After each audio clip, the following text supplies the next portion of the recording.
থেকে ইনসাফ ভিত্তিক বিচার করবেন। এই যে শরিয়া কোড আমাদের দেশে জনপ্রিয় হবে, তার কিছু নমুনা হচ্ছে যে ইসলাম বা শরিয়া বৈষম্যের কথা বলে না, ইসলাম বা শরিয়া ইনসাফের কথা বলে, জাস্টিসের কথা বলে, ন্যায়নিষ্ঠতার কথা বলে। এজন্য আমরা যদি আজকে আমাদের সমাজে কোথাও যদি দেখি যে ইনসাফ আছে, তাহলে দেখবেন ওইখানে ধর্মীয় কারণে আছে। এইটা একজন হিন্দুর কাছে হোক, একজন খ্রিস্টানের কাছে হোক, একজন বৌদ্ধর কাছে হোক, একজন মুসলিমের কাছে হোক, যেখানেই যান না কেন, যদি আপনি ন্যায়নিষ্ঠতা পান তাহলে দেখবেন যে ওই ন্যায়নিষ্ঠতার পেছনে ধর্ম কাজ করতেছে। এজন্য ইসলাম ন্যায়নিষ্ঠতার কথা বলে, বৈষম্য থেকে বিরুদ্ধে অবস্থান নিতে হলে আপনি ন্যায়নিষ্ঠতার কাছে আপনি আসতে হবে, ইসলামের কাছে আসতে হবে। আপনি দেখবেন যে আমাদের দেশে ব্যাংকিং ব্যবস্থায় অনেকগুলা কনভেনশনাল ব্যাংক, আর সুদী ব্যাংক বললে আবার ওনারা মাইন্ড করে, তো আমরা বললাম যে কনভেনশনাল ব্যাংকগুলা তাদের ইসলামিক উইন্ডো আছে, আপনারা দেখছেন না, জনপ্রিয় হচ্ছে, বিভিন্ন জায়গায় ইসলামিক উইন্ডো লাগিয়ে ওরা ব্যবসা করতেছে। কিসের জন্য? যে মানুষের কাছে ইসলামটা প্রিয় হওয়ার কারণে, ইসলামিক ব্যাংকিং ব্যবস্থা প্রিয় হওয়ার কারণে সেটা দিয়ে তারা ব্যবসা করতেছে। তো আপনি যদি দেখবেন যে স্কুল, এখনকার ট্রেন্ড হচ্ছে স্কুল হচ্ছে ইসলামিক স্কুল। ইসলামিক স্কুল করলে সেটাই জনপ্রিয় হচ্ছে, কারণ কি ওইখানে ইসলামিক স্কুল সেখানে নৈতিকতা শিখবে। কারণ আমাদের ইউনিভার্সিটিগুলা, দেশে অনেক ইউনিভার্সিটি মানে প্রতিষ্ঠা হচ্ছে, কিন্তু ইউনিভার্সিটি থেকে মানুষ তৈরি হচ্ছে না। সবাই বলতেছে নৈতিকতার অভাব, সমাজের প্রত্যেকটা সেক্টরে নৈতিকতার অভাব। এই নৈতিকতার অভাবের মূল কারণ হচ্ছে যে প্রকৃত ধর্মীয় শিক্ষা। হ্যাঁ, আপনি বলবেন যে অনেক মাদ্রাসা থেকে পড়েও তো নৈতিকতা পাওয়া যায় না, কারণ কি ওইখানে প্রকৃত ধর্মীয় শিক্ষার অভাব।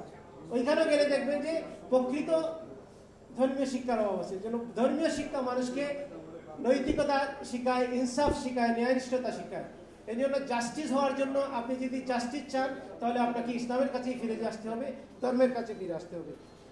শরিয়া কোড অনুরূপভাবে বাংলাদেশের জনপ্রিয় হয়ে উঠবে ইনশাল্লাহ। এই জন্য আমরা এইবার যারা দায়িত্বশীল আছেন সবার কাছে, প্রিন্টিং মিডিয়া, ইলেকট্রনিক মিডিয়া সহ বিভিন্ন মিডিয়া, আমাদের মিডিয়ার মাধ্যমে যারা শুনবেন, সবার প্রতি আহ্বান হচ্ছে যে আপনারা প্রত্যেকে যার যার অবস্থান থেকে আওয়াজ তুলুন যে আমরা আমাদের শরিয়া কোড চাই, আমরা আমাদের দিনকে, আমাদের ইসলাম অনুযায়ী আমাদের সমাধানের জন্য আমাদের শরিয়া কোড প্রয়োজন। সম্মানিত উপস্থিতি, আমরা যদি দেখি যে আজকে সংস্কারের কথা হচ্ছে, ইসলাম একটা হচ্ছে সংস্কারমুখী দিন, সংস্কারমুখী জীবন ব্যবস্থা। ইসলামের একটা বিষয় হচ্ছে ইস্তিহাদ। ইস্তিহাদ মানুষকে সবসময় যুগোপযোগী ইস্তিহাদ করে, একজন মুস্তাহিদ যুগোপযোগী গবেষণার মাধ্যমে তিনি সিদ্ধান্ত প্রদান করবেন। তো ইসলাম সবসময় সংস্কারের কথা বলে, তাজদিদের কথা বলে।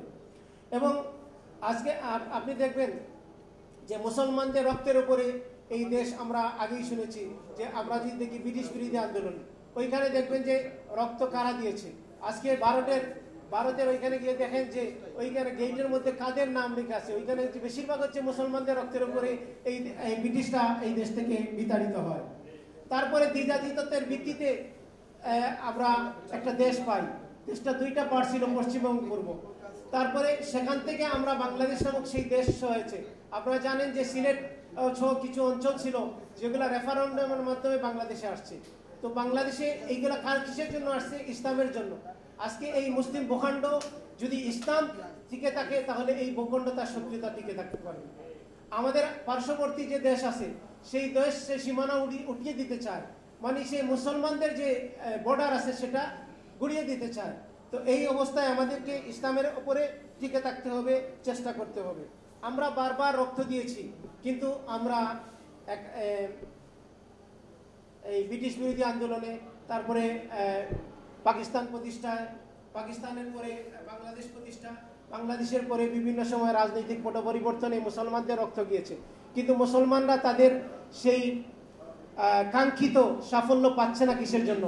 বারবার আমাদের এই সাফল্য না পাওয়ার পেছনে হচ্ছে যে এক শ্রেণীর বর্জুয়া শ্রেণী আছে যারা আমাদের এই সফলতাকে কেড়ে নিচ্ছে। সেই যারা কেড়ে নিচ্ছে তারা সেকুলারিজমের কথা বলে, তারা জাতীয়তাবাদের কথা বলে, তারা গণতন্ত্রের কথা বলে, তারা আমাদেরকে ইসলামের যে মুসলমানদের যে সাফল্য ছিল সেই সাফল্যকে ছিনিয়ে নিচ্ছে। এই জন্য আমাদেরকে মুসলমানদেরকে বুঝতে হবে যে আমাদের সফলতা হচ্ছে ইসলামের মধ্যে, আমাদের কল্যাণ হচ্ছে ইসলামের মধ্যে। ইসলামের সাথে থাকলেই আমরা সফলতা হব, আমরা নিরাপত্তা পাবো, আমরা নৈতিকভাবে উন্নতি হতে পারবো। এজন্য আমরা বলতে চাই যে আমাদের শিক্ষা ব্যবস্থায়, আমাদের চাকরিতে, আমাদের বিচার ব্যবস্থা, প্রত্যেকটা ক্ষেত্রে আমাদের ইসলামিক জীবন ব্যবস্থা, ইসলামের যে দিক নির্দেশনা আছে সেটাকে এস্টাবলিশ করার জন্য আমরা কাজ করে যাচ্ছি। আমরা আহ্বান জানাচ্ছি, আসুন আমরা, আমাদের একটু আগে শেখ বলছিলেন যে আমরা চাই আমার বাচ্চা যেন আমার জানাজা পড়ে, আমরা চাই আমার বাচ্চা যেন একজন ভালো মুসলমান হয়। আমি যদি ভালো মুসলমান না হই, তারপরে আমরা চাই যে আমাদের সন্তানরা যেন ভালো মুসলমান হয়, ভালো সন্তান হয়, সে যেন ন্যায়পরায়ণ সন্তান হয়। তাহলে এটার জন্য আমাদেরকে ইসলামের কাছে ফিরে যেতে হবে। এজন্য দরকার ইসলামী শিক্ষা ব্যবস্থা। এজন্য দরকার হচ্ছে এই মুসলমানদেরকে বাংলাদেশের প্রত্যেকটা সেক্টরে তারা দায়িত্ব পালন করবে, কিন্তু সেখানে সে তার ধর্মীয় আইডেন্টিটাকে নিয়ে করবে। সেখানে যেন বৈষম্য শিকার না হয়, সেখানে তাকে ক্লিন শেভ করতে না হয়, সেখানে সে যেন সালাত পড়ার সুযোগ যেন বঞ্চিত না হয়, এই বিষয়গুলো যেন খেয়াল করা হয়। পাশাপাশি আমাদের বিচার ব্যবস্থা, যেখানে বিচারের যে জটিলতা, এটা থেকে বের হয়ে আসতে হলে এবং ন্যায়নিষ্ঠতার জন্য প্রয়োজন শরিয়া কোড। আল্লাহ সুবহানাহু ওয়া তাআলা আমাদের এই দাবিগুলো আপনাদের মাধ্যমে আমরা জাতির কাছে পৌঁছে দিতে চাই। আমাদের নেতৃবৃন্দ, আমাদের যারা দায়িত্বশীল আছেন, তারা যেন এই ব্যাপারে সচেতন হন, এগিয়ে আসেন। মুসলমানরা, আমরা যারা জনগণ আছি, আমাদের উচিত প্রত্যেকে যার যার অবস্থান থেকে আওয়াজ তোলা, যেন আমাদের ধর্মীয় আইডেন্টিটি নিয়ে আমরা যেন প্রত্যেক জায়গায় আমরা অবস্থান নিতে পারি। আল্লাহ সুবহানাহু ওয়া তাআলা আমাদেরকে তৌফিক দান করুন। আল্লাহ সুবহানাহু ওয়া তাআলা এই প্রচেষ্টাকে কবুল করুন। যারা অংশ নিয়েছেন, যারা স্কলাররা যারা এসেছেন, যারা বিভিন্ন মিডিয়া থেকে যারা এসেছেন, প্রত্যেকের কৃতজ্ঞতা প্রকাশ করছি। আল্লাহ সুবহানাহু ওয়া তাআলা প্রত্যেককে উত্তম প্রতিদান দান করুন। জাযাকুমুল্লাহু খায়র। ওয়া সাল্লাল্লাহু আলা নবিয়িনা মুহাম্মদ ওয়া আলা আলিহি ওয়া আসহাবিহি ওয়াসাল্লাম। রাসূল সাল্লাল্লাহু আলাইহি ওয়াসাল্লাম যখনই কোনো বৈঠক শেষ করতেন, একটা দোয়া পাঠের মাধ্যমে শেষ করতেন। আমরা সেই দোয়া পাঠের মাধ্যমে শেষ করি, সুবহানাকা আল্লাহুম্মা বিহামদিকা আশহাদু আল্লা ইলাহা ইল্লা আনতা আস্তাগফিরুকা ওয়া আতুবু ইলাইক। আসসালামু আলাইকুম ওয়া রাহমাতুল্লাহি ওয়া বারাকাতুহু।